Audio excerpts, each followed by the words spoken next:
जय हिंद दोस्तों, मेरा नाम अंकित सिन्हा और फैसेट्स ऑफ यूपीएससी में आपका स्वागत है। तो हम बात करेंगे विजयनगर एम्पायर की। इससे पहले हमने काफ़ी कुछ समझा है, दिल्ली सल्तनत वगैरह भी हमने कवर कर लिया है। और ये यूपीएससी का फेवरेट टॉपिक आपको पता होगा, काफ़ी सारे क्वेश्चन यहाँ से पूछे जाते हैं। स्टार्ट करते हैं। देखिए, सबसे पहले हमें समझना पड़ेगा कि मेडिवल इंडिया में कौन कौन सी प्रोविंशियल किंगडम्स थी। प्रोविंशियल किंगडम का मतलब क्या होता है? दिल्ली सल्तनत में हमने देखा एक सेंट्रल अथॉरिटी देखने को मिल रही थी कंप्लीट इंडिया के लिए, ऑलमोस्ट कंप्लीट इंडिया आप कह सकते हो। और अगर आप इवन मुगल्स में भी देखो तो औरंगजेब तक एरियाज काफ़ी एक्सपेंड कर गई थी और सदर्न पार्ट तक भी पहुंच गए थे। इसी तरीके से खिलजी में हम देखते हैं कि वो काफ़ी सदर्न एक्सपेडिशन तक जाते हैं और इवन पांड्या रूलर तक को भी एक तरीके से डिफीट करते हैं। तो ये सब कुछ बातें हैं, बट मिडिवल इंडिया में हम देखेंगे प्रांतीय किंगडम्स की, यानी एरिया वाइज, प्रोविंस वाइज छोटे छोटे किंगडम्स भी हम कवर करेंगे जो एक पर्टिकुलर एरिया में फैले हुए थे। तो 13वीं सेंचुरी में अगर आप देखो तो उसके बाद फिरोज शाह तुगलक के खास तौर से टाइम पर बहुत सारे इंटरनल विक्रेस थे, या कई बार आप देखो तो दिल्ली सल्तनत भी टूटना स्टार्ट हो गया था। और इसी टाइम पे काफ़ी सारे क्षेत्रीय राजा ने अपने आप को इंडिपेंडेंट डिक्लेयर कर लिया। मतलब ये लेट सपोज ये कंप्लीट इंडिया है, तो ये कुछ पार्ट के राजाओं ने कहा कि हम इंडिपेंडेंट हैं, हम दिल्ली सल्तनत के अधीन नहीं हैं। ओके, समझ गए ना? जैसे for example Bahmani kingdom, Vijayanagar kingdom, अभी इनके विषय में हम पढ़ने वाले हैं।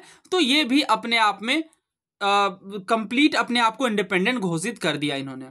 ठीक है, वैसे बहमनी किंगडम भी इंपॉर्टेंट है, इसे भी हम कवर करेंगे। इनके फाउंडर का नाम बहुत ज़्यादा पूछते हैं। नाम है अलाउद्दीन हसन बहमन शाह, या फिर हसन गंगू भी कहते हैं। इसी तरीके से आप देखो तो और भी क्षेत्रीय राजा जैसे गुजरात, मालवा, बंगाल, जौनपुर, इन क्षेत्रों के सुल्तान ने भी अपने आप को इंडिपेंडेंट डिक्लेयर कर दिया। सबसे पहले हम बात करेंगे विजयनगर किंगडम की। टाइम पीरियड आपके दिमाग में बहुत अच्छे से होना चाहिए, खास तौर से इस्टेब्लिशमेंट वाला। 1336 है, ध्यान रखिएगा। 1336 में विजयनगर एम्पायर की इस्टेब्लिशमेंट होती है। और खास तौर से एक ईयर और मैं आपको याद रखने को कहूँगा, स्टेट पीएससी में पूछते हैं। 1565 में तालीकोटा का युद्ध हुआ था, और इसी टाइम पे आप मान लो कि एक तरीके से फॉर्मल एंडिंग देखने को मिलती है। ये वाला पार्ट है, ठीक है, विजयनगर एम्पायर का। कौन सा एरिया? ये वाला कंप्लीट। ठीक है, अच्छा, कुछ एरियाज को ऑब्जर्व भी करिए, है ना। जब वीडियो पोस्ट है तो वीडियो पोस्ट करके आप ऑब्जर्व करिए जब वीडियो चल रही है। तो जैसे गजपति रूलर्स है उड़ीसा में, इन पे क्वेश्चन आया हुआ है, हम कवर करेंगे। और बहमनी सुल्तान्स वाला क्षेत्र भी आप देख सकते हैं। तो 4 वंश आते हैं, 4 डायनेस्टीज आती हैं विजयनगर किंगडम में। एरिया तो आप समझ गए। इस एरिया में 4 डायनेस्टीज आती हैं। कौन कौन सी 4 डायनेस्टीज आती हैं? संगम, सुलू, तुलु और अराविदु। बहुत बार एग्जाम में तो डायरेक्टली यही पूछ लेते हैं कि इसकी क्रोनोलॉजी बताइए। तो क्रोनोलॉजी क्या है? संगम, सलू, तलु और अराविडू। ये आपको बहुत अच्छे से याद होना चाहिए। साउथ में अगर आप देखो तो विजयनगर एम्पायर के जो मुख्य शत्रु थे, मुख्य राइवल्स थे, वो मदुरई के सुल्तान थे। और इनके बीच काफी लंबा स्ट्रगल देखने को मिलता है। फाइनली मदुरई के सुल्तान को डिफीट कर दिया जाता है विजयनगर किंगडम के द्वारा। नाउ बात करते हैं फर्स्ट डायनेस्टी की, जो कि संगम डायनेस्टी है। एग्जाम में पूछते हैं संगम डायनेस्टी के फाउंडर कौन है। आंसर होगा हरिहरन बुक्का। ठीक है, और माना जाता है कि ये वारंगल के काकातियाज के फ्यूडेटरीज थे। और वारंगल कहाँ है ये भी देख लीजिए। ये वैसे हमने कवर किया, आप रिवाइज करना, ठीक है, जब हमने एक कंप्लीट डिस्कशन किया था 10th से 11th सेंचुरी तक के टाइम पीरियड का। ये वाला पार्ट काकातिया है, इसमें सिंहाचलम है, श्रीशैलम है, औरंगुलु है और कांचीपुरम। ये पार्ट जो है खास तौर से आप देख सकते हो वारंगल के काकातियाज। तो माना जाता है इन्हीं के फ्यूडेटरीज थे, इन्हीं के साथ में ये वर्क करते थे इनिशियली। इसके बाद कंपाला पर जब जीत हासिल कर ली मोहम्मद बिन तुगलक ने, और इसके बाद अगर आप देखो तो इनको इम्प्रिजन कर लिया गया, क्योंकि उस टाइम पे ये कंपाला में ही वर्क कर रहे थे। कौन? हरिहरन बुक्का। इसके बाद इन्हें इस्लाम में कन्वर्ट कर लिया जाता है, बट बाद में ये वापस से हिंदू फोल्ड में आ जाते हैं विद्यारण्य सेंट की मदद से। बट देखिए, ये चीज़ें जो ना स्टेट पीएससी पूछेंगी, ठीक है। तो अगर आप स्टेट पीएससी के लिए प्रिपेयर कर रहे हैं तभी इन फैक्ट्स पर ध्यान दें। हरिहर सेकंड की बात करते हैं तो ये ऑब्वियसली बात है कि सबसे पहले हरिहर फर्स्ट आते हैं, उसके बाद हरिहर सेकंड आते हैं, जो कि उनके ही भाई रहते हैं। तो क्रोनोलॉजी क्या है? सबसे पहले हरिहर फर्स्ट आते हैं, ठीक है, उसके बाद जो है बुक्का आते हैं, जो कि इनके भाई रहते हैं ऑब्वियसली। इसके बाद हरिहर सेकंड आते हैं। तो ये है क्रोनोलॉजी। खैर, ये डिटेलिंग कोई नहीं पूछेगा, जो पूछेगा वो तो बात खास है ही। जैसे आपसे पूछा जाएगा कि संगम डायनेस्टी के फाउंडर कौन है, हरिहर फर्स्ट है। इसके बाद आप देखो देवा राय के विषय में। तो देवाराय के विषय में खास बात यह है कि इन्होंने तुंगभद्रा नदी के अक्रॉस एक डैम को बनवाया, और ताकि वही शहरों तक कैनाल को पहुंचाया जा सके और पानी की कमी को दूर किया जा सके। इन्होंने डैम भी बनवाया हरिद्रा नदी पर, ताकि इरिगेशन वगैरह को बेहतर ढंग से मैनेज किया जा सके। और स्टार्टिंग में अगर आप देखो तो ये बहमनी रूलर फिरोज शाह से इन्हें हार का सामना करना पड़ता है, और अपनी बेटी का विवाह ये सुल्तान यानी बहमनी रूलर फिरोज शाह से करवाते हैं। तो ये क्वेश्चन भी बनता है कि क्या संगम डायनेस्टी के रूलर के मैट्रिमोनियल अलायंसेज यानी वैवाहिक संबंध देखने को मिलते हैं या नहीं बहमनी सुल्तान से, क्योंकि दोनों आपस में राइवल थे।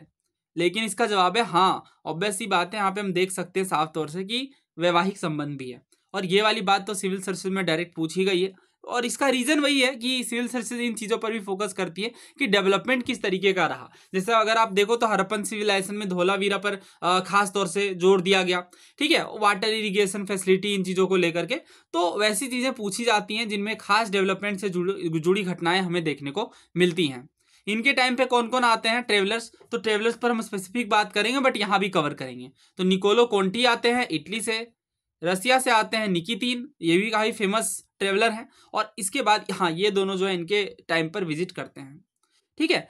अब देवाराय के विषय में कुछ बातें और है, खास तौर से ये जो कन्नड़ा लिटरेचर के पेट्रोन रहे हैं, और इनके टाइम पे मधुरा नाम के काफ़ी फेमस जैन पोएट थे, ये याद रख लीजिएगा, ठीक है। ये पूछेंगे, बहुत बार इन्होंने पूछा है पहले भी, बट अब मैं एक्सपेक्ट कर रहा हूँ कि इस तरीके के क्वेश्चन अब देखने को मिलेंगे विजयनगर एम्पायर से। तो ये एक जैन पोएट थे काफ़ी फेमस। और इसके बाद हाँ, ये भी बात मुझे बतानी थी, ये इनके पिता जो कि हरिहर सेकंड है। देखिए हरिहर सेकंड के बाद आते हैं देवाराय, राइट।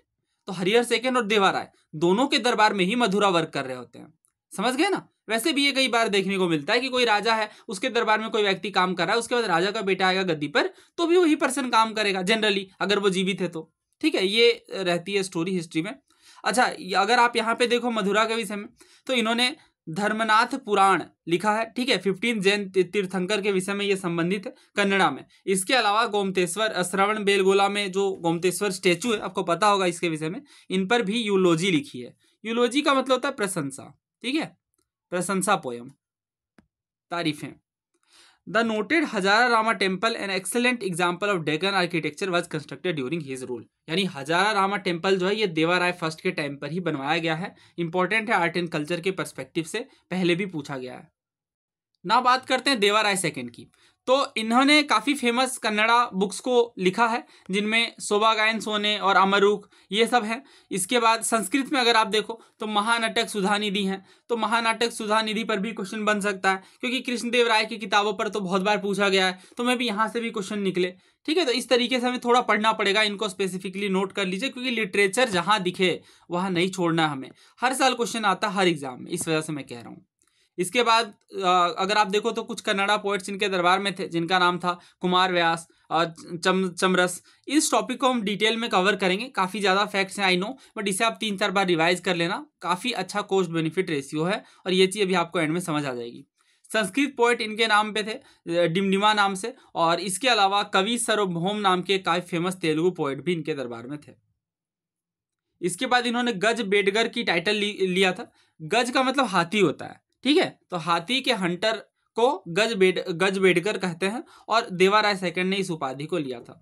अब्दुल रजाक इनके टाइम पे ट्रेवलर रहते हैं, जो बताते हैं कि इनका काफ़ी बड़ा एरिया था। नॉट इंपॉर्टेंट, बस आप समझ लो कि अब्दुल रजाक इनके टाइम पर होते हैं, दैट्स इट। इसके बाद आती है, अच्छा संगम हमने पढ़ा, अब हम बात करेंगे सलुवा डायनेस्टी की, ठीक है। संगम, सलुवा, तुलुवा, अराविडू। तो सलुवा डायनेस्टी के बारे में यही है कि इनके फाउंडर का नाम रहता है सलुवा नरसिम्हा, जो कि काफ़ी छोटे पीरियड के लिए रूल करते हैं, दैट्स इट, कोई खास बात नहीं है ना। बात करते हैं तुलुवा डायनेस्टी की, तो तुलुवा डायनेस्टी में आपको वीर नरसिम्हा राय देखने को मिलेंगे, इनके फाउंडर, बट सबसे फेमस रूलर का नाम है कृष्णदेव राय। तो संगम, सलुवा, तुलुवा, तुलुवा डायनेस्टी से ही अपना संबंध रखते हैं कृष्णदेव राय, समझ गए ना। ये इंपॉर्टेंट है। थर्ड वाली जो डायनेस्टी आती है विजयनगर एम्पायर में, कौन सी, तुलुवा डायनेस्टी, उसी से अपना संबंध रखते हैं कृष्णदेव राय। तो आंध्र भोज, अभिनव भोज, आंध्र पितामह, ये इनके कुछ टाइटल्स हैं। ये ऑब्वियस सी बात है, आप समझ सकते हैं, आंध्र प्रदेश वाले रीजन से हैं, काफ़ी लर्नेड पर्सन हैं। और रायचूर दोआब पर इन्होंने इन्वेजन किया, और इसके बाद कंप्लीटली सेटल कर दिया आदिल शाही फोर्सेस को बीजापुर के। अभी हम आदिल शाही वंश की बात करेंगे, बीजापुर भी ये जो बहमनी किंगडम है ये भी खंडित होता है, ठीक है, इसकी चर्चा हम आगे करेंगे। इसके बाद बहमनी सुल्तान को वापस से गद्दी पर बैठाए थे, जिनका नाम रहता है मोहम्मद शाह, और कृष्णदेव खुद ही टाइटल लेते हैं, कौन सा, यवन राज्य स्थापनाचार्य। स्थापना यानी स्टेब्लिशमेंट, ठीक है, तो इसी से एसोसिएटेड है। और इसके अलावा अगर आप देखो तो इनके जो ओडिशा वाले कैंपेन थे ये भी सक्सेसफुल थे। इन्होंने गजपति रूलर प्रताप रुद्र को हराया था। हिस्ट्री जब आप पढ़ें तो समझें कि किस रूलर का किस किंगडम से लिंकेज है। जैसे ये गजपति रूलर अगर आप अभी नहीं समझोगे तो इस पे क्वेश्चन बना है, और ये आप तभी लिंक कर पाओगे जब आप समझ पाओगे कि कृष्णदेव राय के टाइम पर गजपति रूलर्स एग्जिस्ट करते थे, गजपति डायनेस्टी एग्जिस्ट करती थी। अगर बाद का कभी पूछ लें तो आप ये इस बात को गलत मानेंगे। इसके बाद कृष्णदेव राय के दरबार में अगर आप देखें तो जो अल्बुकर्क हैं ये अपने राजदूतों को भेजते हैं, एम्बेसडर्स को भेजते हैं। इसके बाद डोमिंगो पेयस, बारबोजा, ये सभी इनके टाइम पर ही आते हैं। ये भी काफ़ी फेमस ट्रेवलर, अभी हम इनकी चर्चा करेंगे, ठीक है। अष्ट दिग्गज इनके काफ़ी फेमस हैं। अभी रिसेंटली सीडीएस का पेपर हुआ तो उसमें क्वेश्चन पूछा गया, तो वही बात है ना, विजयनगर पर पूछ ही लेते हैं। अब कितना डेप्थ पूछेंगे तो किसी को नहीं पता, इसलिए हम वर्स्ट केस की प्रिपरेशन करके चलेंगे। तो कौन कौन से हैं इनमें आप काफ़ी आसानी से याद रख सकते हैं। आप यहाँ नाम में लास्ट में देख सकते हैं, ANA आपको दिखेगा। अलासनी पेदाना, थिमाना, मल्लाना, धुरजती हैं, राम भद्ररुद्र हैं। इसके बाद पिंगली, ये ध्यान रखिएगा, पिंगली सुराना, इन पर पूछा गया है क्वेश्चन। तेनालीराम के विषय में हम सबको पता है, तेनाली रामकृष्णन है। इसके बाद रामराज भूषणुडु हैं। तो इस तरीके से अष्टदिग्गज हैं। अच्छा, इनमें अलासनी पेदाना का नाम खास तौर से याद रखिएगा, इन्होंने मनु चरितम लिखा है, ठीक है, मनु चरितम, वेरी वेरी इंपॉर्टेंट। वही बात है, मनु चरितम लिखा है, इसके साथ हरि कथासरम है। उसके बाद तेनालीरामन खुद भी काफ़ी बड़े ऑथर थे, इनके भी हम चर्चा करने वाले हैं। इस तरीके से काफ़ी और भी कुछ ऑथर हैं जिनका नाम पिंगली सुराना है, राघव पांडवियम है। ये सब याद रखना थोड़ा मुश्किल है, बट जो इंपॉर्टेंट वाले हैं वो आपको खुद ही समझ आ जाएंगे, क्योंकि इन पे काफ़ी सारे प्रीवियस ईयर क्वेश्चन बने हैं। अच्छा, कृष्णदेव राय जी की जब आप बात करोगे तो उन्होंने अमुक्त मालदेय लिखा है, जामवती कल्याणम लिखा है, और उषा परिणयम लिखा है। अमुक्त मालदेय तेलुगु भाषा में है और इस पर क्वेश्चन बनेंगे, क्यों, क्योंकि रीजनल लैंग्वेज में है, इस वजह से। तो ये इंपॉर्टेंट हो जाता है हिस्ट्री के पर्सपेक्टिव से। जामवती कल्याणम और उषा परिणयम ये संस्कृत भाषा में है, ये भी अपने आप में इंपॉर्टेंट है। नाउ इसके बाद देखिए, इन्होंने कुछ फाइन स्टोन टेम्पल्स बनवाए, जिनमें विठला स्वामी टेम्पल है, हजार रामा स्वामी टेम्पल है, ये दोनों विजयनगर में है। इसके अलावा काफ़ी सारे टेम्पल्स को इनके द्वारा रिपेयर भी किया गया। खास बात ये देखिए, इन्होंने एक सब अर्बन टाउनशिप को स्टैब्लिश किया था, जिनका नाम था नागलापुरम, जो कि इनकी माँ के नाम से इंस्पायर्ड था। ये जरूर याद रखिएगा नागलापुरम के विषय में। नागलापुरम सिटी किनके द्वारा स्टैब्लिश की गई थी, कृष्णदेव राय जी के द्वारा। इसके बाद आते हैं अच्युत देवराय, ठीक है, ये कृष्णदेव राय जी के छोटे भाई रहते हैं, और इसके टाइम पे न्यूनीज आते हैं, फरनोआ न्यूनीज इनका नाम रहता है। ये पुर्तगाल से आते हैं, पुर्तगाल के यात्री रहते हैं। इसके बाद इनके टाइम पे भी कुछ अगेन पोएट आपको देखने को मिलेंगे, जिनमें विठल नाथ है। इसके बाद राजनाथ दिंडीमा है, ये कुछ ऑथर्स हैं।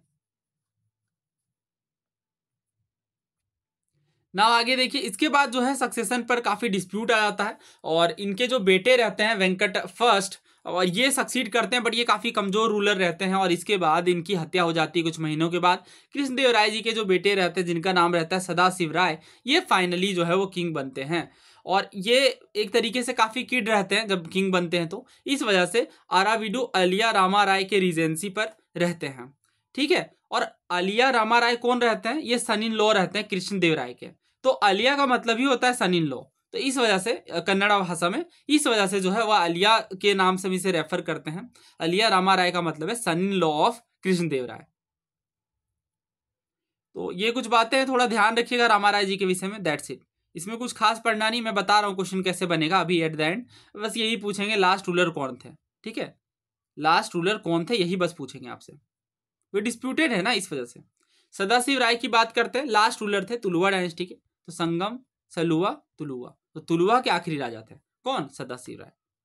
और ये जैसा मैंने बताया, ये पपेट एक तरीके से बोल लो, इनके हाथों में सारी पावर जो है वो आलिया रामा राय के हाथों में थी। और इसके बाद अगर आप देखो तो इन्हीं के टाइम पे एक तरीके से डेक्कन स्टेट्स, जो बीजापुर, अहमदनगर, गोलकुंडा, बिदार, इन सबको छोड़ करके अगर आप देखो तो इन्होंने एक कॉन्फिडरेसी बनाई, एक तरीके से अपना संगठन बनाया, गुट का निर्माण किया, और इसके बाद ये आते हैं विजयनगर एम्पायर को हराने, ठीक है।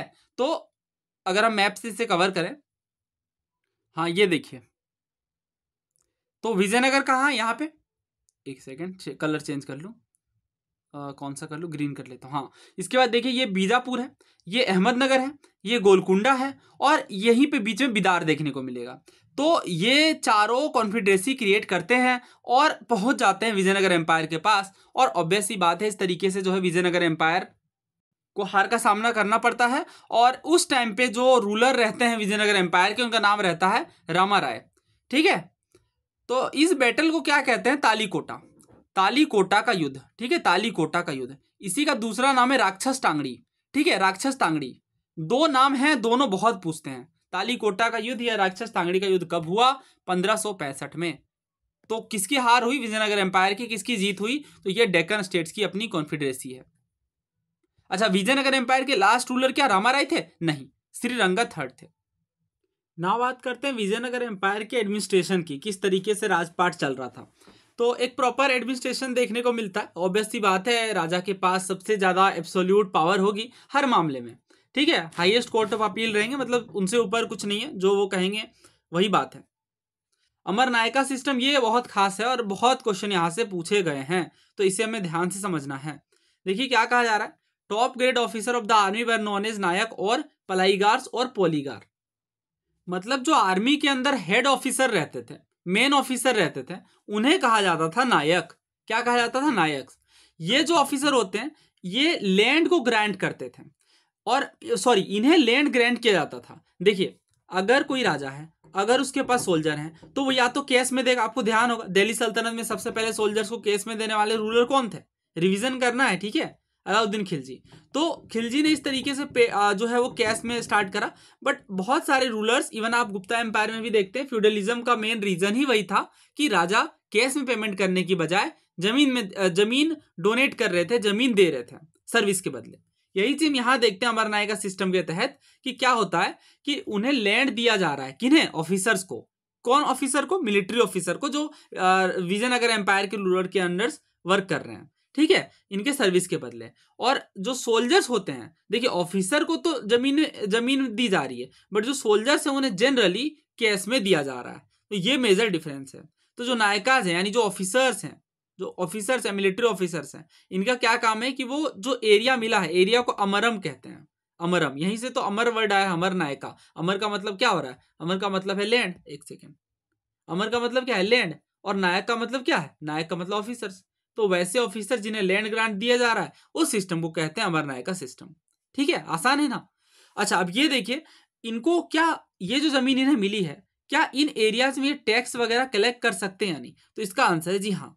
ही collected tax in his area and with this income maintain his army, horses, elephant. देखिए बात को समझिए, राजा, ऑब्वियस सी बात है, राजा जब ऑफिसर्स को रखे हैं तो ऑफिसर्स को चीज़ें भी प्रोवाइड करेंगे।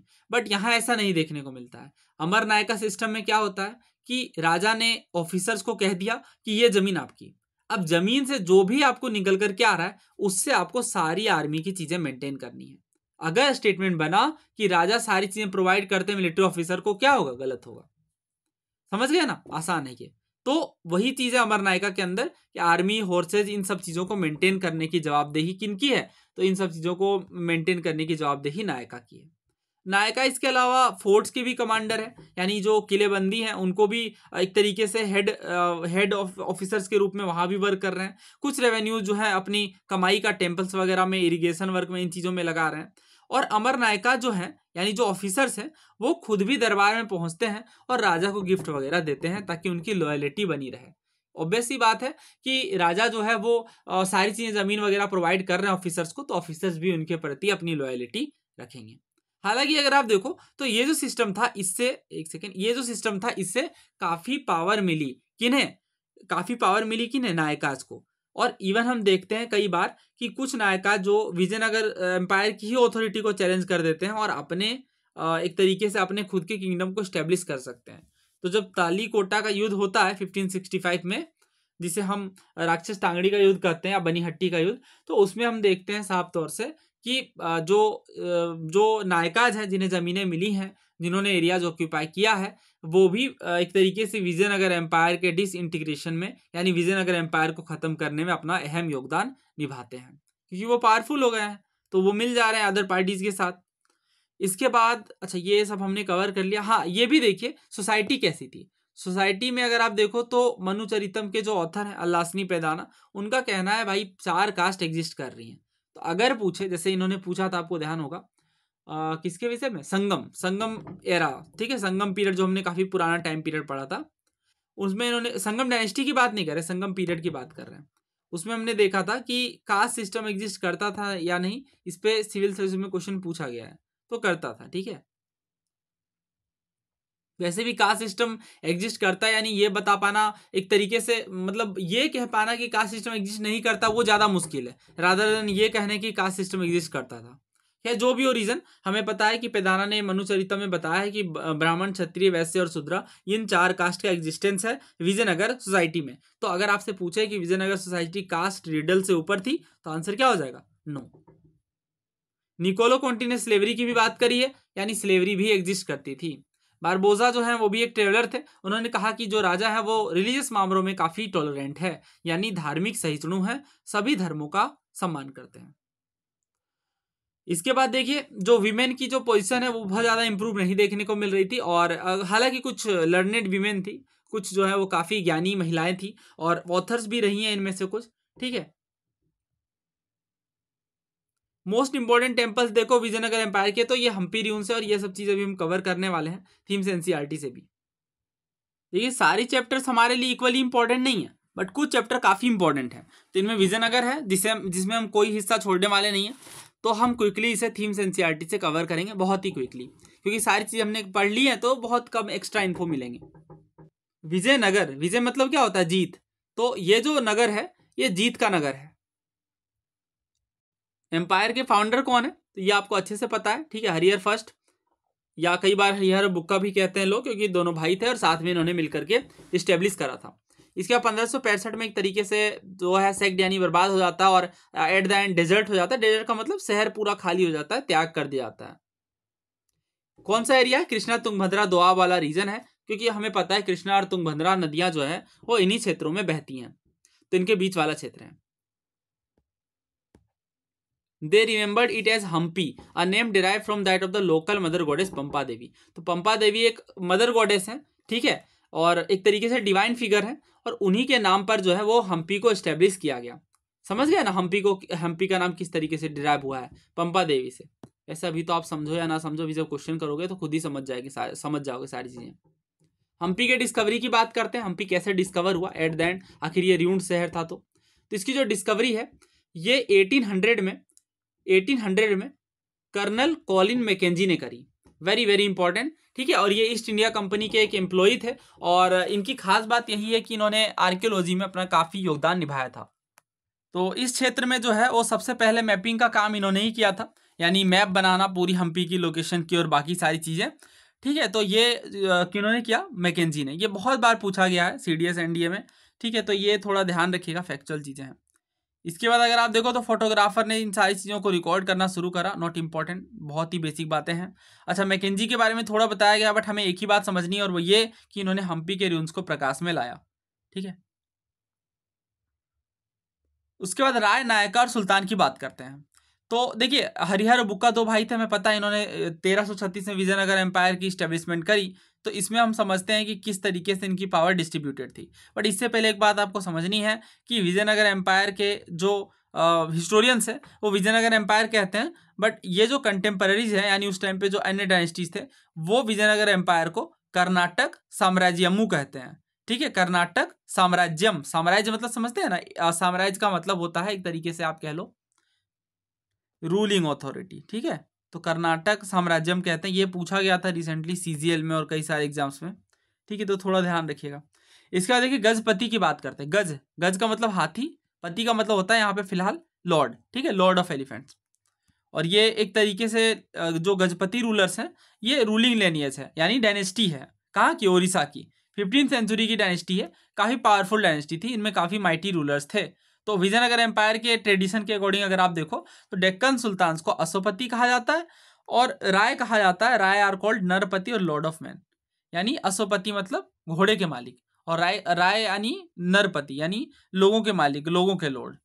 तो ये डिफरेंस है नरपति और अशोपति में। और गजपति का मतलब तो हमने बता ही दिया। ये सब कुछ काम का नहीं है। बस एक बात यहाँ पे समझिए, लोकल कम्युनिटीज के जो मर्चेंट है जिन्हें कुदिराई चट्टी कहा जाता था, इन्होंने भी एक्सचेंज में पार्ट लिया। किस तरीके के एक्सचेंज? Trade exchange. किनकी ट्रेड? हॉर्स की। ध्यान रखिएगा ये वाला वर्ड, ठीक है, क्योंकि कीवर्ड है और कीवर्ड पे क्वेश्चन बनते हैं। नेक्स्ट बात करेंगे कृष्णदेव राय की। तो कृष्णदेव राय जी के बारे में हमने देखा कि इन्होंने काफ़ी एरिया को बढ़ाया, रायचूर दोआब पर भी कब्जा, एक तरीके से अपना एम्पायर को एक्सटेंड करा, ठीक है, ये सब चीज़ें हैं। इसके बाद इन्होंने एक तरीके से टाउनशिप को स्टेब्लिश करा विजयनगर एम्पायर में, जिसे नागलीपुरम कहा गया अपनी माँ के नाम पर। ये सारी चीज़ें हैं। 1565 में रामा राय, जो कि चीफ मिनिस्टर रहते हैं विजयनगर एम्पायर के, ये राक्षस टांगड़ी के बैटल को लीड करते हैं, जिसे तालीकोटा का युद्ध कहते हैं। और यही बात है कि अगेन आप जो कंबाइंड आर्मीज के खिलाफ जो लड़ेंगे तो फिर 99% चांसेस में हार ही देखने को मिलती है। और ये चीज़ यहाँ पे हमने देखी। बीजापुर, अहमदनगर, गोलकुंडा, इनके रूलर्स की कंबाइंड आर्मी ने मिल करके विजयनगर एम्पायर को हरा दिया। ये वाला एरिया है, ठीक है, आप समझ सकते हैं डेफिनेटली।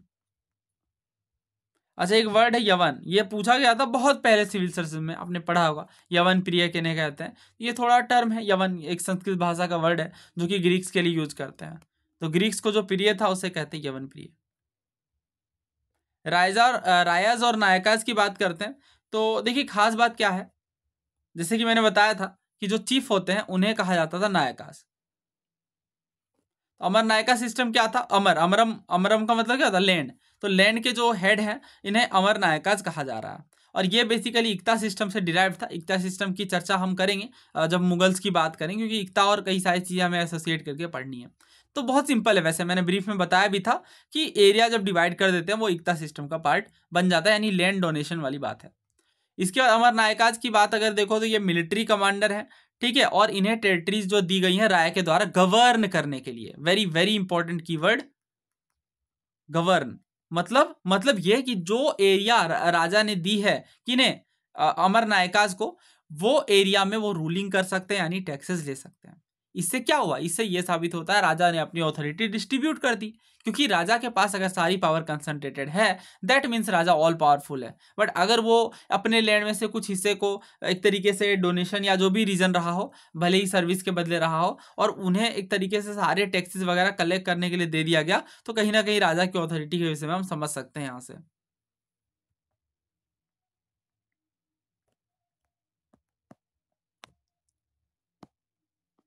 ये सब कुछ काम का नहीं है हमारे। उसके बाद यहाँ से क्वेश्चन देखिए, तुंगभद्रा वाली बात है, बट इन्होंने रूलर का नाम मेंशन नहीं किया है, और सिविल सर्विस में ये पूछा गया था। तो ना ही थीम्स एनसीईआरटी इनफ है, ना ही अदर बुक्स। हमें सब कुछ उतना ही पढ़ना होगा जितनी उसकी वेटेज है। तो मैं हूँ यहाँ पे आपका काम आसान कर देने के लिए। मैंने प्रीवियस ईयर को काफ़ी अच्छे से एनालाइज करा है और काफ़ी टाइम से मैं पढ़ा भी रहा हूँ, तो मुझे थोड़ा आइडिया है डेफिनेटली इन चीज़ों को लेकर के कि किस वे में हमें प्रोसीड करना है।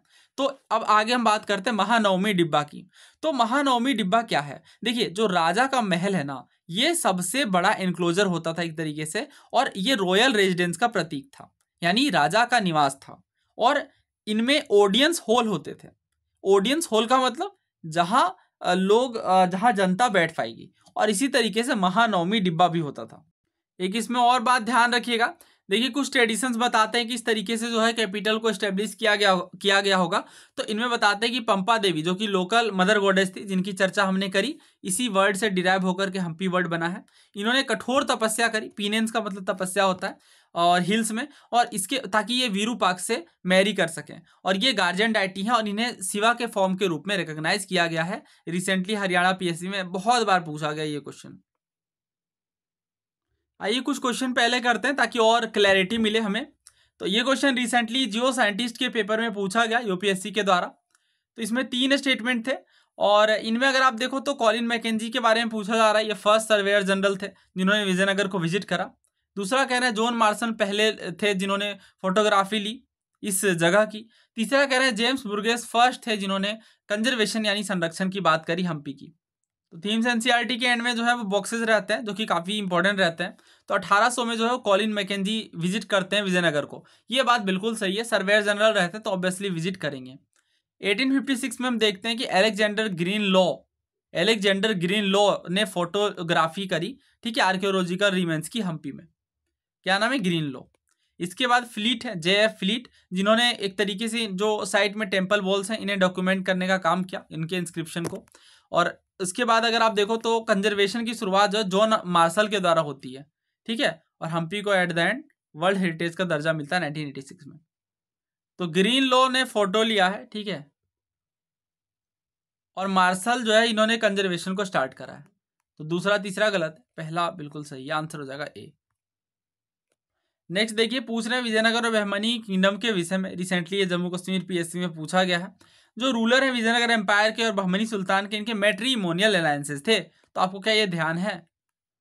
हमने देवाराय फर्स्ट की जब बात करी थी तो हमने इस चीज़ को कवर किया था कि इन्होंने एक तो सबसे खास बात की डैम बनवाया, और दूसरा बात ये कि ये खुद इन्हें हार का सामना करना पड़ता है बहमनी रूलर फिरोज शाह से, और इसके बाद अपनी बेटी का विवाह करवाना पड़ता है सुल्तान से। ऑब्वियस सी बात है, मैट्रिमोनियल अलायंसेस तो है ही। और Vijayanagar rulers inducted Muslims into their army, बिल्कुल सही बात है ना। अभी हमने देखा रिलीजियस टॉलरेंट थे, तो आंसर क्या हो जाएगा? सी। दो स्टेटमेंट है, आपको बताना है। द विरूपाक्ष और पंपा देवी के जो टेम्पल्स हैं ये एक ब्यूटीफुल प्लेस को चुन करके बनवाए गए।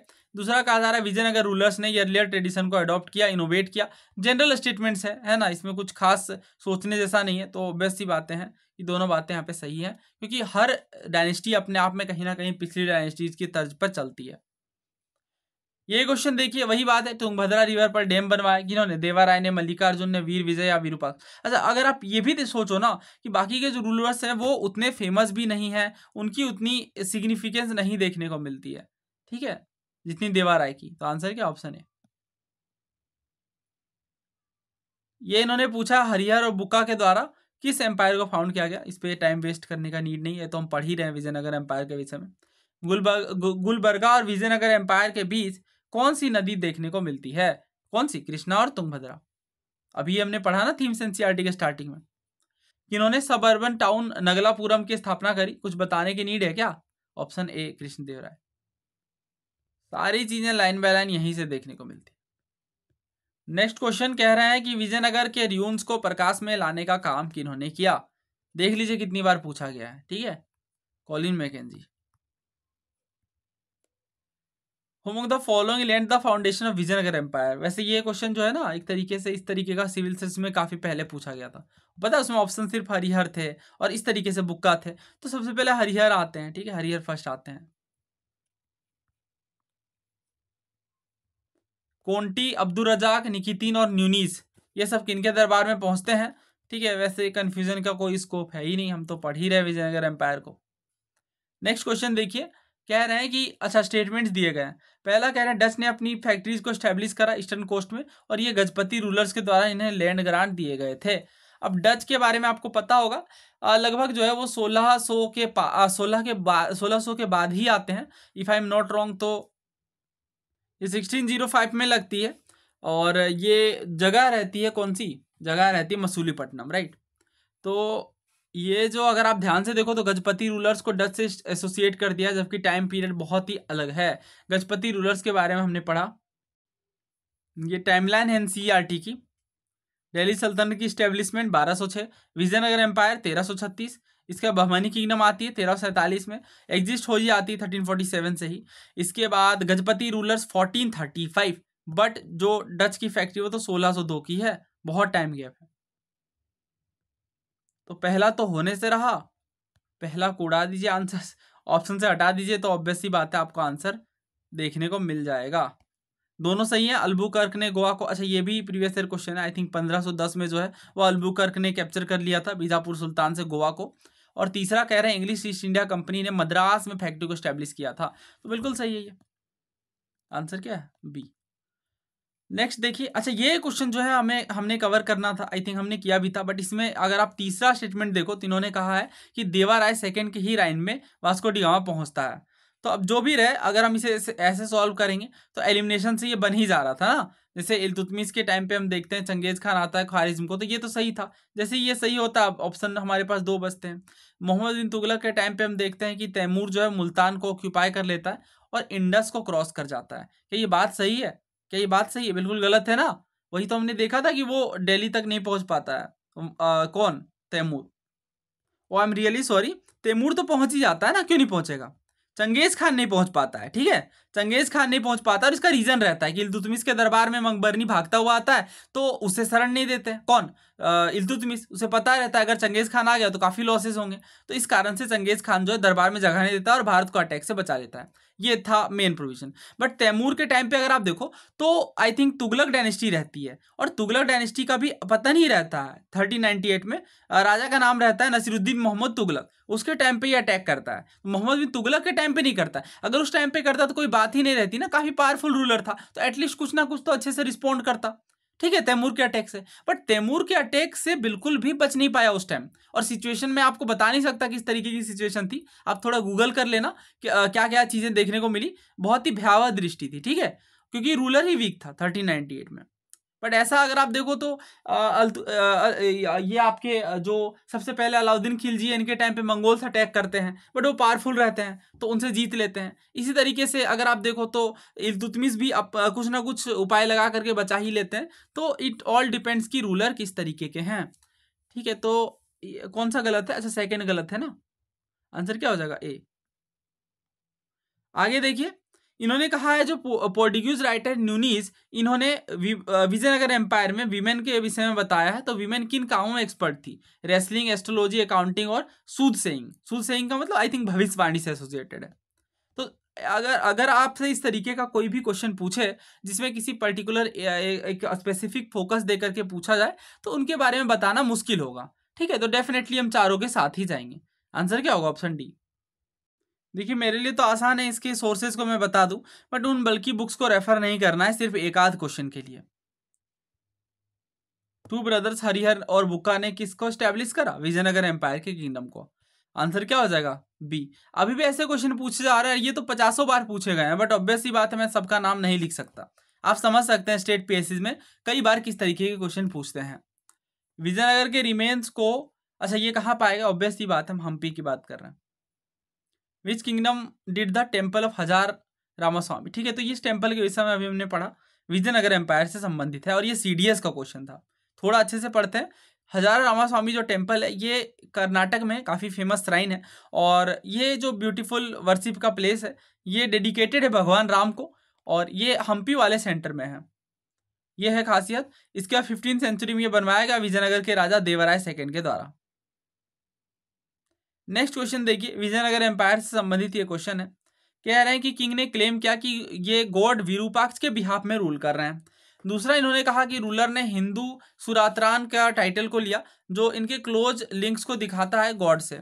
तीसरा कह रहा है सभी रॉयल ऑर्डर, सभी ऑल कन्नड़, संस्कृत और तमिल में थे। चौथा कह रहा है रॉयल पोर्ट्रेट स्कल्पचर जो है वो टेम्पल में डिस्प्ले होने लगे, दिखे जाने लगे। रॉयल पोर्ट्रेट स्कल्पचर मतलब जो एक तरीके से राजा महाराजा की मूर्तियां हैं। ठीक है, तो ये ऑल वाली बात तो साफ तौर से गलत है। तो अच्छा, एक ही ऑप्शन एलिमिनेट हो रहा है, बाकी आई डोंट थिंक किसी में कोई गलती है। ये तो हमेशा ही देखने को मिलेगा टेम्पल्स में स्कल्पचर्स वगैरह।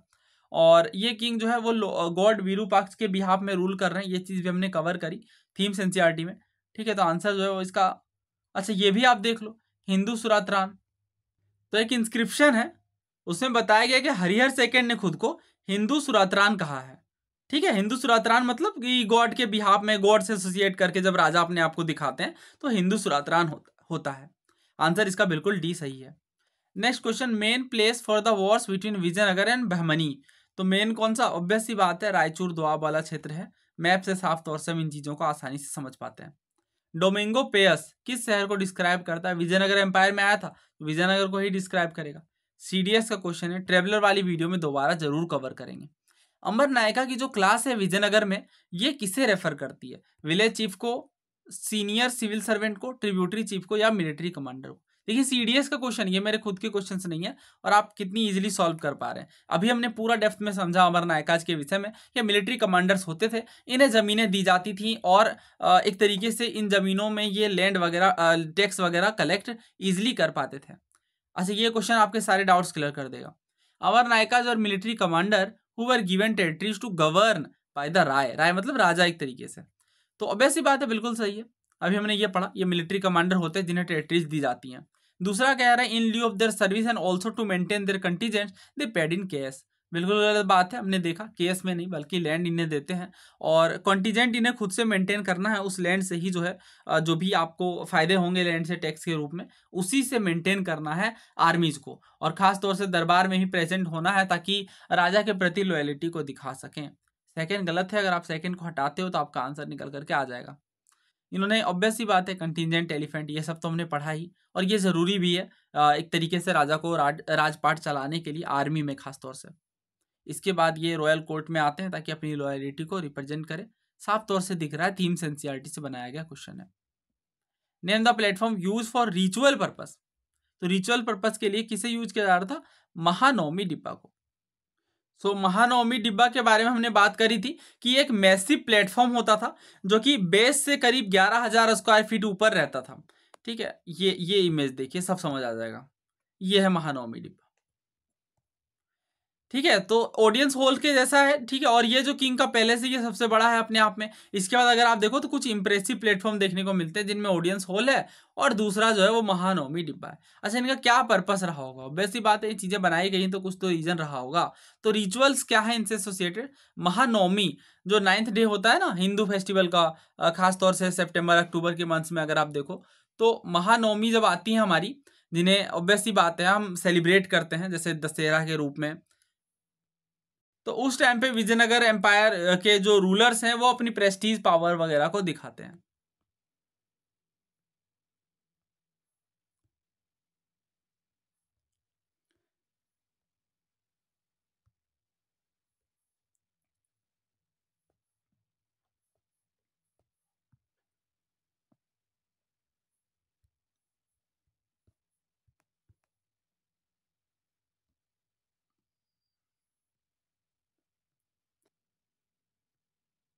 तो गोपुरम मंडप की भी बात इन्होंने कही है। गोपुरम एक तरीके से रॉयल गेटवे होता था। ठीक है, गोपुरम के विषय में हमने पढ़ा, आपने पढ़ा होगा जरूर, टेम्पल आर्किटेक्चर में हमने भी कई बार कवर किया है। इसके बाद कल्याण मंडप देखिए, जिन्होंने जो डिवाइन वेडिंग्स को सेलिब्रेट करते हैं, कौन? कल्याण मंडप। ये देखिए, ठीक है, इमेजेस हैं सबकी, और ये सारा कुछ थीम्स एनसीईआरटी से है। तो अब ये सिविल सर्विसेज का क्वेश्चन है, तब भी थीम्स एनसीईआरटी से क्वेश्चन पूछे जाते थे, अब वेटेज ज्यादा बढ़ गई है। आंसर इसका क्या है? ऑब्वियस सी बात है, विजयनगर एम्पायर। कौन से बैकबोन्स थे? तो बैकबोन क्या था? नीति निर्देश और दंड नीति, कार्यपालिका और नयनकार, नयनकार और आयागार, और दंड नीति और स्पाई। ये अच्छा क्वेश्चन है। देखिए, बात कुछ ऐसी है कि प्रोविंशियल एडमिनिस्ट्रेशन को जोर दिया गया विजयनगर एम्पायर के रूलर के द्वारा। तो इस केस में अगर आप देखो, हालांकि ऑब्वियसली बात है फ्यूडलिज्म बढ़ा रहा है, फ्यूडलिज्म के सिमिलर है। फ्यूडलिज्म में क्या होता है? राजा जो है वो अपने मंत्रियों को जमीन दान देते हैं और उनसे क्या होता है, उनकी पावर बढ़ती है। तो एक रूलिंग क्लास के जैसा ही एक क्लास लोअर स्टेटा में भी डेवलप हो जाता है। तो इसमें अगर आप देखें विजयनगर एम्पायर से संबंधित, तो इन्होंने बताया है कि इस तरीके से नयनकार सिस्टम होता था जिनमें प्रोविंसेस डिवाइड होती थी। नयनकार सिस्टम क्या था? एक बड़ी एरिया के अंदर प्रोविंसेस डिवाइडेड थी। इसके बाद आयागार सिस्टम, तो आयागार सिस्टम क्या था? विलेज डिवाइडेड थी, छोटे छोटे विलेज के रूप में। ठीक है, समझ गए? आसान है। नयनकार मतलब प्रोविंसेस वाले और आयागार मतलब विलेज वाले। आंसर क्या? Option C. आंध्र भोज बताने की तो नीड है नहीं। ठीक है, आंसर क्या होगा? ऑप्शन ए, कृष्णदेवराय जी। कृष्णदेवराय ने ट्रीटाइज लिखी, बिल्कुल लिखी। कृष्णदेवराय को आंध्र भोज के नाम से जानते हैं, बिल्कुल जानते हैं। अल्लासनी पैदाना संस्कृत और तमिल, नहीं तमिल नहीं भाई, ये तेलुगु में वेल वर्ष थे ना। तो आंसर क्या होगा? तीसरा गलत है और पहला और दूसरा बिल्कुल सही है। आंसर ऑप्शन सी हो जाएगा। तेलुगु और संस्कृत में फ्लुएंट थे। क्या आपको इनकी बुक का नाम ध्यान है? अगर हाँ तो बधाई हो, आप सही दिशा में पढ़ रहे हैं। अगर नहीं तो रिविजन करने की नीड आ गई है। ठीक है, मैं ही बता दूं। ठीक है, मैं ही बता देता हूँ। मनुचरितम थी अल्लासनी पैदाना की बुक। ये देखिए, सयाना के बारे में पूछा गया। सयान इसे एक तरीके से प्रोनाउंस आप करोगे तो ये फेमस कमेंटर थे वैदिक टेक्स्ट के। इन्हें किनके द्वारा पेट्रोनाइज किया गया? आंसर इसका विजयनगर है, और इसे हम थोड़ा अच्छे से पढ़ेंगे क्योंकि ये क्वेश्चन यूपीपीसीएस में पूछा गया 2008 में, फिर सीएपीएफ में पूछा गया सेम क्वेश्चन। ठीक है, और सेम ऑप्शन भी है क्या? नहीं, ऑप्शंस को इंटरचेंज किया गया है। तो सयाना के विषय में जब हम बात करते हैं तो ये सयानचार्य या सयान आप कह सकते हैं, ये संस्कृत मीमांसा स्कूल के एक तरीके से प्रोपाउंडर थे और विजयनगर एम्पायर से अपना संबंध रखते थे। और ये वेदास पर इन्होंने काफ़ी कमेंट्री करी है, और ये बुक्का राय के दरबार में थे, और इसके बाद हरिहर सेकंड के दरबार में आ जाते हैं। तो जैसे हमने विद्यारण्य के बारे में पढ़ा ना कि वापस से हिंदुइज्म फोल्ड में आने के लिए वो विद्यारण्य उनकी मदद करते हैं, उसी तरीके से हम देखते हैं उन्हीं के आसपास सयान भी रहते हैं। ठीक है, इन्हें सयानाचार्य कहते हैं। ये थोड़ा ध्यान रखिएगा, मे भी अगर ये रिपीट करें तो बिल्कुल कुछ लोगों को समझ ही नहीं आएगा कहाँ से ये पूछ रहे हैं, तो उस केस में हमें हेल्प मिलेगी। तालीकोटा का युद्ध जो है वो किनके बीच लड़ा गया, तो आई डोंट थिंक इसमें मुझे बताने की नीड है। कंबाइंड आर्मीज थी, बीजापुर, ये मैंने मैप भी दिखाया, बीजापुर, अहमदनगर और गोलकुंडा। किनके खिलाफ? विजयनगर के खिलाफ। किनकी हार होती है? विजयनगर की। जब राजा वुडेयार जो है मैसूर के किंगडम को स्टैब्लिश करते हैं, उस समय विजयनगर एम्पायर के रूलर कौन रहते हैं? ये टफ क्वेश्चन है, बट अभी हम आगे पढ़ेंगे इनके विषय में। ठीक है, तो टेंशन लेने की नीड नहीं है। आंसर फिलहाल डी है, आगे इसकी चर्चा करेंगे। क्या कह रहे हैं कि कृष्णदेवराय के टैक्सेशन सिस्टम के संबंधित क्वेश्चन है। पहला कह रहा है टैक्स रेट फिक्स था, डिपेंड कर रहा था क्वालिटी पे। दूसरा कह रहा है जो प्राइवेट ओनर्स रहेंगे वर्कशॉप के, उन्हें इंडस्ट्रीज टैक्स देने पड़ते थे। तो मेन जो राजा की एक तरीके से सोर्स ऑफ इनकम थी वो टैक्सेस ही थी, तो टैक्स तो एग्जिस्ट कर ही रहा था, और टैक्स रेट कहीं ना कहीं लैंड की क्वालिटी पे डिपेंड करता है। ये ऑब्वियस सी बात है, यही चीज़ हम देखते हैं बाकी रूलर्स के टाइम पर भी। तो अगर लैंड की जो क्वालिटी है वही कमज़ोर है तो ऑब्वियस सी बात है यील्ड भी कम आएगी। अगला देखिए, विजयनगर एम्पायर संबंधित ये क्वेश्चन है। स्पाइसेस, टेक्सटाइल, प्रीशियस स्टोन, इन चीज़ों में ये डील कर रहे थे, मार्केट डीलिंग थी इनकी। दूसरा कह रहे हैं कृष्णदेवराय की जो रूल है इनमें अगर आप देखो तो इंपीरियल स्ट्रक्चर हमें देखने को मिलता है। तीसरा कह रहे हैं अमर नायक मिलिट्री कमांडर्स थे जिन्होंने who were given territories to govern by Rayas, यानी रूलर के द्वारा, राजा के द्वारा, राय के द्वारा इन्हें टेरिटरीज दी गई थी जिनमें ये गवर्न कर सकें। ठीक है, समझ गए? तो बहुत आसान सी बातें हैं, सब कुछ हमने कवर किया है। राइट, आंसर क्या होगा? Option D. राक्षस टांगड़ी का युद्ध, अभी रिसेंटली ये सीएपीएफ में पूछा गया है। राक्षस टांगड़ी का जो बैटल है इसे हम तालीकोटा के युद्ध के नाम से जानते हैं। When Harihar and Bukka set up principality in the South India, which later became Vijayanagar empire, who was the Delhi sultan? ये क्वेश्चन आपके लिए है। ये हमने कवर किया था। मोहम्मद बिन तुगलक के टाइम पे क्या होता है कि ये बेसिकली जब जीत हासिल करते हैं, स्टार्टिंग में हमने पढ़ा है, बिल्कुल हमने फर्स्ट पेज में ही पढ़ा है कि मोहम्मद बिन तुगलक जब जीत हासिल कर लेते हैं कंपाइली स्टेट पर, तो इसके साथ ही ये इन दोनों भाइयों को इम्प्रिजेंट कर देते हैं और इस्लाम में कन्वर्ट करते हैं। बाद में ये विद्यारण्य की मदद से इनके इनिशिएटिव से हिंदू फोल्ड में रिटर्न करते हैं। तो आंसर क्या होगा इसका? आंसर होगा मोहम्मद बिन तुगलक। ये क्वेश्चन सिविल सर्विस 2015 का, इसमें भी आप देखो तो उसी तरीके से ये क्वेश्चन पूछ रहे हैं। कौन एक नए शहर की स्थापना करते हैं कृष्णा रिवर के ट्रिब्यूटरी में, और ये बताते हैं कि अब ये न्यू किंगडम को एक तरीके से न्यू किंगडम पे रूल कर रहे हैं। तो ये भी टफ क्वेश्चन है, बट ध्यान से अगर आप देखो ऑप्शंस को, अमोघ वर्ष, बल्लाल, हरिहर या प्रताप रुद्र, तो आई थिंक इसमें बस एक ही राजा है जो विजयनगर एम्पायर से अपना डायरेक्ट संबंध रखते हैं। तो आंसर क्या होगा? हरिहर। हरिहर ने ही कृष्णा नदी के तट पर नए शहर को स्थापित किया, और ये साफ तौर से हमें पता है क्योंकि हमें पता है विजयनगर एम्पायर की बात की जा रही है। विजयनगर एम्पायर को स्टेब्लिश करने की बात की जा रही है। कृष्णा नदी के तट पर तो विजयनगर एम्पायर ही एग्जिस्ट करता था, बट क्वेश्चन को घुमा करके पूछा गया और कुछ नहीं है। सिंपल से ये भी पूछ सकते थे कि विजयनगर एम्पायर की स्टेब्लिशमेंट किन्होंने करी, तो बट इन्होंने ये बताया कि ट्रिब्यूटरी है कृष्णा नदी की, उसके एक साउथ बैंक है, मतलब दक्षिण वाला जो किनारा है, वहाँ एक नए शहर को बसाया गया है, और ये जो राजा है वो डाइटी के एजेंट के रूप में, यानी भगवान के एक तरीके से कह लो कि एजेंट के रूप में ये वर्क कर रहे हैं राजा। ठीक है, ये सब चीज़ें हैं। ये क्वेश्चन सिविल सर्विसेज 2004 का है। इसमें आपको 4 स्टेटमेंट दिए गए हैं। पहला कह रहे हैं नरसिम्ह जो सलुआ थे, इन्होंने संगम डायनेस्टी को खत्म कर दिया और अपने लिए गद्दी स्थापित कर ली। दूसरा कह रहा है वीर नरसिम्हा ने आखिरी सलुवा राजा को हटा दिया गद्दी से और अपने लिए गद्दी हासिल कर ली। तीसरा, वीर नरसिम्हा के बाद इनके भाई आते हैं, छोटे भाई कृष्णदेवराय, और कृष्णदेवराय जो है वो इनके हाफ ब्रदर अच्युत्य राय के द्वारा सक्सीड होते हैं। कुछ भी गलत नहीं है, ठीक है, सब कुछ हमने कवर किया है। आंसर डी होगा। अष्ट दिग्गज कौन थे? अभी हमने देखा ये मिनिस्टर नहीं थे डायरेक्ट, ठीक है, तेलुगु पोएट थे बेसिकली। तो कृष्णदेवराय जी के दरबार में 8 ग्रेट पोएट्स थे और इन्हें हम अष्ट दिग्गज कहते हैं। तो जो कल पेपर हुआ, ठीक है, इसमें पूछा गया आपसे क्वेश्चन, आई थिंक परसों हुआ पेपर, हाँ, तो इसमें आपसे पूछा गया कृष्णदेवराय जी के दरबार में कौन कोर्ट पोएट नहीं थे? तिम्माना, धुरजती, मल्लाना या सिद्धेश्वर? तो ये मैंने आपको पढ़ा दिया, सिद्धेश्वर नहीं थे, बाकी थे, तिम्माना थे, धुरजती थे, मल्लाना थे। ये नाम है, इन्हें आप रिवाइज कर सकते हो, बार बार पढ़ सकते हो। So that's it. अगर कोई क्वेश्चन रह जाएगा तो हम नेक्स्ट लेक्चर में रिवीजन पर्पज से उसे ज़रूर कवर करेंगे। और that's it for today. Thank you. जय हिंद।